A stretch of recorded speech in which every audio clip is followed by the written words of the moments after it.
Dr. Ricketts, is there a car that is powered by the sun and water? Yes, I have a car that's just powered by sun and water. What people think a lot of times is that the water's in the gas tank and that the solar panels on the roof. It doesn't work that way. The way our system works is we start with a 10 kilowatt solar system that's attached to our building.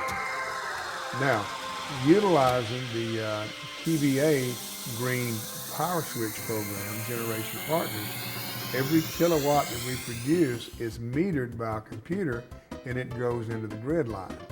It's analogous to the banking system. A deposit of a kilowatt is analogous to a dollar deposited in the bank.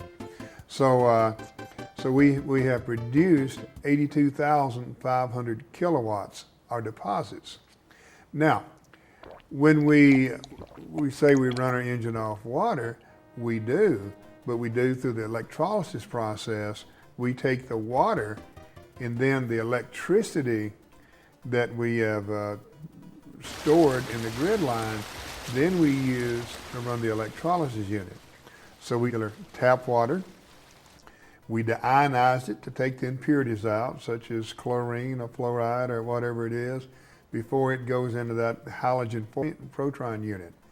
Water comes in, water comes out, the hydrogen and oxygen is separated.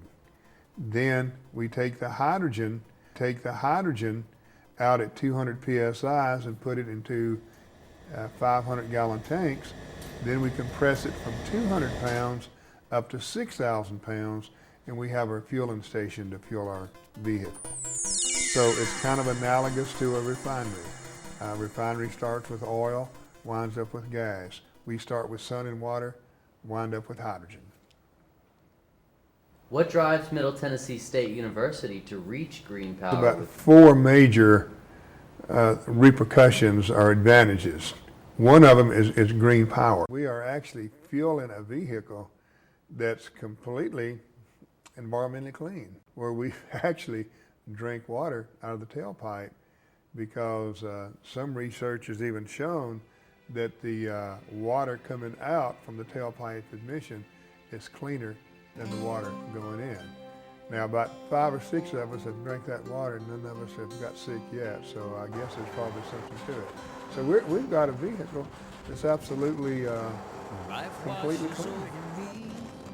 But the point is this: a lot of our conflicts are somewhat due to oil.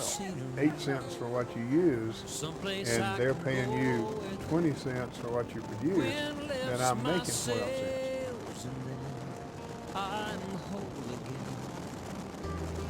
And then there's another fund at the university called TAP funds that we got the equipment.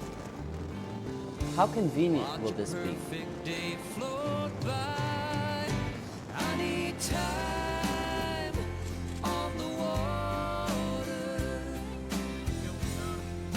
Sand in the open sea. Time on the water to cure what's ailing me. And Al Gore is really big on the global warming, and I've heard him speak here on this campus before, and that's just not something he dreamed up. He's had the scientists and shown the data that how that does have an effect. Now, if in fact tailpipe emissions in large cities does have an effect on global warming, then what we're doing will not have an impact on global warming at all. So we're heading in the right direction on that endeavor. I think you was the one that shared with me that the cost of the Persian Gulf War in 1991 was $103 billion. Thanks to the green fee money that some of your friends in the past year have helped start up. Students paying $8. 20 plus years that's ago, helped us buy some of and he built the car right over here that set the land speed record for hydrogen.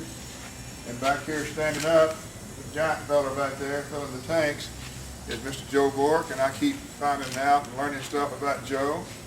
Besides serving our country as a fighter pilot in the Vietnam War, I just learned this morning that he was a freshman at MIT before he transferred to Washington State on a baseball scholarship. Got an engineering degree from Washington State, and has worked with some of the biggest players in the hydrogen industry, Ballard, General Hydrogen, Plug Power, and his own first name, personal friend basis with all the key players, Bob Napkin at Ford Motor, Quantum Technologies, Michael Swain, Miami. There's kind of a group there of 5 or 6 people that's kind of the top, and Joe's one of them.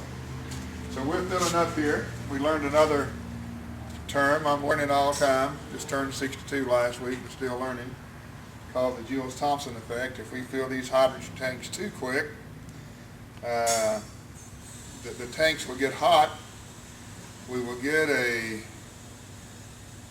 I think what'd you say, Joe, a false pressure reading, a high pressure or something? You get a pressure reading at an elevated temperature, which means you don't have as much energy or as much volume of gas in there as you should have. Okay. We get a pressure reading at an elevated temperature that's about showing 25% more than we actually got. So we're filling the tank slowly so that we don't have that problem. And we just finished our first run. We went 280 miles. We had 5,200 pounds of pressure in the tanks, and we come back with 1,200 pounds of pressure in the tank. Based upon my test last week, our best guesstimates is running empty, we had 80 to 100 miles left in it. So we got, we've already went 280, we got another 4, well, time we cross over the river, we got another 250 to go. So if we have our tanks up approaching 4,500 to 5,000, then I think we're okay.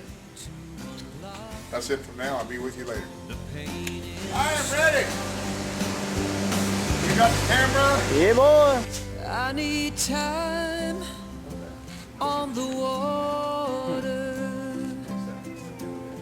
a little sand in the open sea. Time This is a cameraman. on the water, Why in the world are you holding the camera?